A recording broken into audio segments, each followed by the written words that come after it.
World নিউজে আপনাদের স্বাগত। আমি তহিবা রয়েছি আপনাদের সঙ্গে। শুরুতেই দেখে নেব হেডলাইন্স। মোদি ব্রিটেনে যেতেই চাপ বাড়ালেন ট্রাম্প। ভারত থেকে নিয়োগ নয়, মাইক্রোসফট গুগলকে কড়া বার্তা মার্কিন প্রেসিডেন্টের। আমেরিকাতেই বিনিয়োগের আর্জি।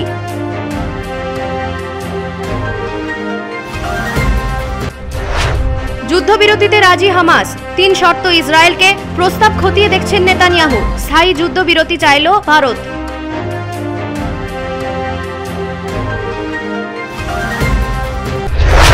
মুক্ত বাণিজ্য চুক্তি ভারত ইংল্যান্ডের। ব্রিটেন সফরে নরেন্দ্র মোদী। কৃষক স্বার্থে ঐতিহাসিক সিদ্ধান্ত, খুলল বিনিয়োগ চাকরির দরজা।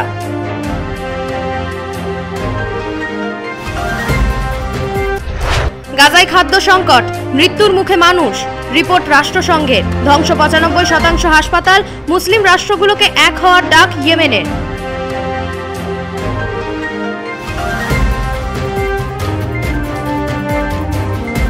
আসছে বিস্তারিত খবরে। যুদ্ধবিরতিতে সম্মতি জানালো হামাস। কাতারে টানা 15 দিন আলোচনার পর 3টে শর্ত দেওয়া হয়েছে ইসরায়েলকে। সেই শর্ত খতিয়ে দেখছেন নেতানিয়াহু। স্থায়ী যুদ্ধবিরতি চায় তারা। গাজায় যুদ্ধবিরতিতে রাজি হলো হামাস, তবে শর্ত দেওয়া হয়েছে ইসরায়েলকে।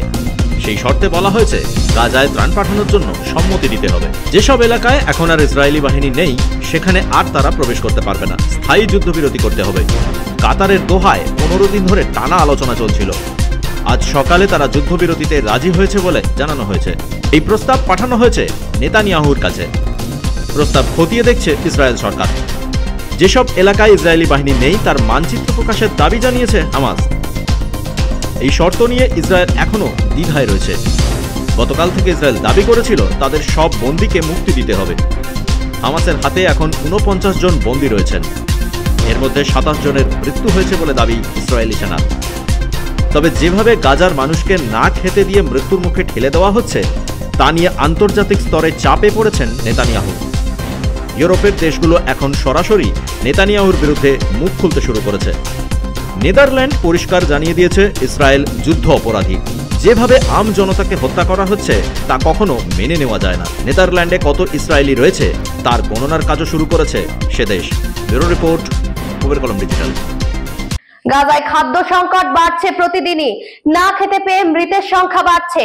ভারত এই প্রথম জানিয়েছে স্থায়ী যুদ্ধবিরতি হলো একমাত্র সমাধান। দুর্ভিক্ষ পরিস্থিতি নিয়ে উদ্বেগ প্রকাশ করেছে রাষ্ট্রসংঘ। ইসরায়েলকে গোপনে অস্ত্র পাঠালেও ভারত আন্তর্জাতিক ক্ষেত্রে দাবি করেছে গাজায় যুদ্ধ বন্ধ হওয়া প্রয়োজন। এর আগে দিল্লি থেকে এই বার্তা দেওয়া হলেও ভারত কখনো সরাসরি ইসরায়েলের নিন্দে করেনি। গাজায় খাদ্য সংকট শুরু হয়েছে।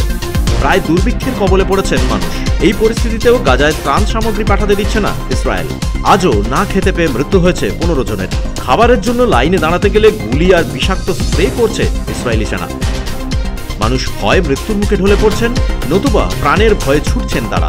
রাষ্ট্রসংঘ বারবার আবেদন জানালেও ত্রাণ ভর্তি ট্রাক ঢুকতে দেওয়া হচ্ছে না গাজায়। এই অবস্থায় আন্তর্জাতিক স্তরে সেনা সাহায্য চেয়েছে তারা। আন্তর্জাতিক সংবাদ মাধ্যমগুলো যে ছবি প্রকাশ্যে আনছে সেখানে দেখা যাচ্ছে খাবারের জন্য দীর্ঘ লাইন। গাজার 95% হাসপাতালকে হয় গুড়িয়ে দেওয়া হয়েছে নতুবা ক্ষতিগ্রস্ত হয়েছে।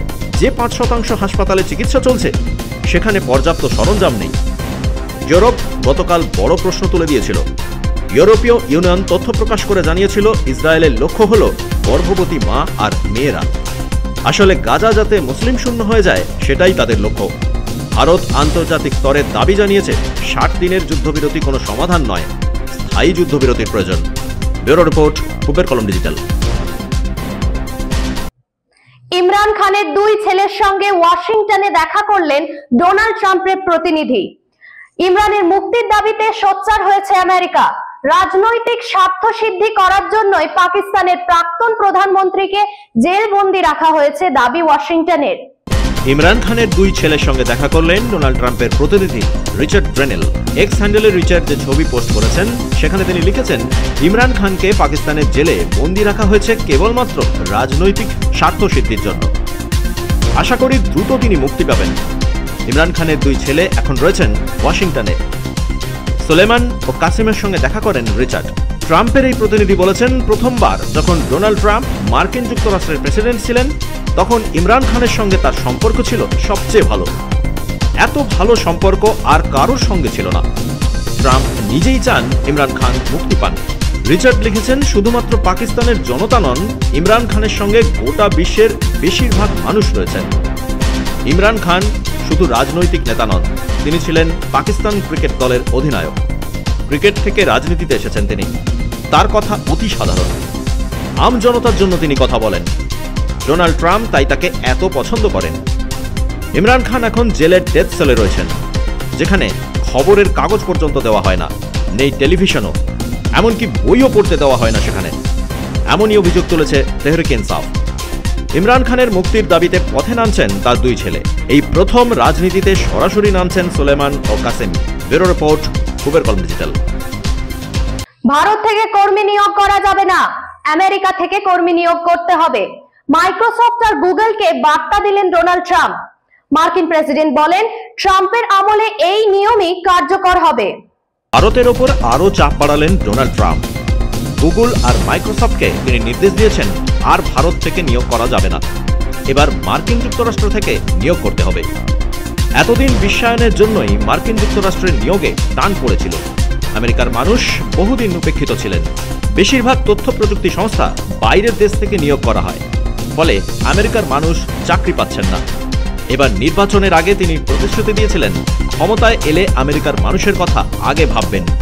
ট্রাম্পের এই নির্দেশ সেই ভাবনার পথে আরও এক ধাপ বলে মনে করছে ওয়াশিংটন। ডোনাল্ড ট্রাম্প বলেছেন, বড় তথ্য প্রযুক্তি সংস্থাগুলো আমেরিকাকে কাজে লাগিয়ে মুনাফা লুটে নেয়, কিন্তু বিনিয়োগ করে দেশের বাইরে। তারা চীনে কারখানা তৈরি করছে আর ভারত থেকে কর্মী নিয়োগ করছে। মুনাফা লুটে নিয়ে সঞ্চয় করছে আয়ারল্যান্ডে। এসব দিন এখন শেষ, আমেরিকাতেই তৈরি করতে হবে। ট্রাম্প প্রেসিডেন্ট থাকলে আমেরিকার স্বার্থই আগে। ভারতের তথ্য প্রযুক্তি কর্মীরা মোটা টাকা বেতন, বিলাসবহুল জীবনযাত্রা আর সম্মানের জন্য মার্কিন তথ্য প্রযুক্তি সংস্থার দিকেই তাকিয়ে থাকেন। এই দিন যে শেষ হতে চলেছে সেই নির্দেশ দিয়েছেন ডোনাল্ড ট্রাম্প। আমেরিকা থেকে ভারতীয়দের উৎখাত করার প্রক্রিয়া শুরু হয়েছে। ব্যুরো রিপোর্ট, খবর কলম ডিজিটাল। জামিন পেলেন না বাংলাদেশ ইসকনের কর্তা চিন্ময় কৃষ্ণ দাস। চট্টগ্রাম আদালত তার জামিন মঞ্জুর করেনি। তার বিরুদ্ধে রাষ্ট্রদ্রোহিতার অভিযোগ রয়েছে। ফের জামিন পেলেন না চিন্ময় কৃষ্ণ দাস। চট্টগ্রাম মহানগর দায়রা জজ মোহাম্মদ হাসানুল ইসলাম নির্দেশে জানিয়েছেন, হত্যা, পুলিশের গাড়িতে হামলা, ভাঙচুর সহ 5টি গুরুতর মামলা রয়েছে তার বিরুদ্ধে। রাষ্ট্রদ্রোহিতার অভিযোগ থাকায় জামিন দেওয়া হচ্ছে না। চিন্ময় কৃষ্ণ দাসের আইনজীবী আদালতে বলেন, তার মক্কেলের বিরুদ্ধে ষড়যন্ত্রমূলক মামলা করা হয়েছে। চিন্ময় দাস অসুস্থ, তিনি সিরোসিস অফ লিভারে আক্রান্ত, ফলে তার মক্কেলকে জামিন দেওয়া হোক। সরকার পক্ষ জামিনের বিরোধিতা করে। এর আগেও একবার চিন্ময় দাস জামিন পেয়েছিলেন, তবে অন্য মামলায় তাকে গ্রেপ্তার করা হয় তখনই। চিন্ময় দাসকে নিয়ে ভারতেও কম উত্তেজনা তৈরি হয়নি।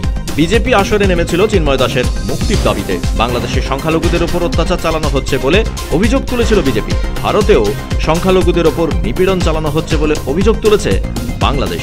ব্যুরো রিপোর্ট, খবর কলম ডিজিটাল। গাজার 5 বছরের শিশু হিন্দ রাজাবের 70 মিনিটের ফোন কল ধরেই তৈরি হয়েছে চলচ্চিত্র।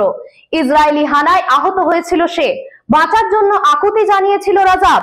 সেই ছবি দেখানো হবে ভেনিস চলচ্চিত্র উৎসবে। যন্ত্রণায় ছটফট করছিল হিন্দ রাজাব। ইসরায়েলি হানায় মৃত্যু হয় তার। মৃত্যুর আগে 3 ঘন্টা ধরে ফোনে সাহায্য চাইতে থাকে সে। 5 বছরের হিন্দ রাজাবের সেই ফোন কল ধরে তৈরি হয়েছে the voice of Hind Rajab. সেই ছবি দেখানো হবে ভেনিস চলচ্চিত্র উৎসবের প্রিমিয়ারে। ছবিটি তৈরি করেছেন তিউনিসিয়ার পরিচালক বেন হানিয়া। 2024 সালের 29শে জানুয়ারি গাড়ি করে পালানোর সময় ইসরায়েলি বোমার মুখে পড়ে তারা। সেই গাড়িতে 335টা বুলেটের ছিদ্র ছিল। গাড়ির ভিতরে ছিল হিন্দ আর তার 6 নিকট আত্মীয়ের নিথর দেহ। সেদিন হিন্দ বাঁচার জন্য যে আকুতি জানিয়েছিল তা নিয়ে তৈরি হয়েছে এই ছবি। সেদিন বাঁচার জন্য 70 মিনিট ধরে ফোন কল করেছিল 5 বছরের এই শিশু। তাকে উদ্ধারের জন্য অ্যাম্বুলেন্স পাঠানো হয়েছিল, কিন্তু সেই অ্যাম্বুলেন্সে গুলি চালায় ইসরায়েলি বাহিনী। উদ্ধারকারীদের মৃত্যু হয়। ইসরায়েলের নৃশংস সেই হত্যা কাহিনী নিয়ে তৈরি হয়েছে the voice of Hind Rajab. Bureau report, খবর কলম ডিজিটাল।